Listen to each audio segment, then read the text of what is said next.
So, ayan. Ito na, tapos na tayo magluto mga kaabante. No? Ito na yung, yan, ginisang saluyot. Tingnan natin. Sige. Ano? Yeah. Yan. Ginisang saluyot. No? Parang kahapon lang din. No? Parang kamukha kahapon. Kasi pares sila dahon. So, ito yung request ni Rose na subukan natin kasi healthy diet tayo ngayon. So, pero bawal sa inyo to kasi may pork, no? So, titikman na natin yung ating ginisang saluyot. So, una siyempre ang aking misis. Okay, yan.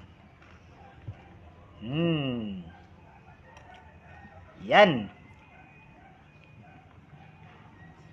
Oh, anong say mo? Yummy?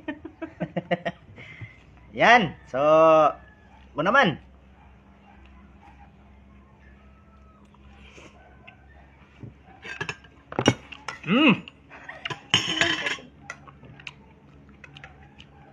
Yan. So, subukan nyo to sa kwan. Sa inyo. Madali lang. So, kain muna kami mga kaabante. Hanggang sa muli.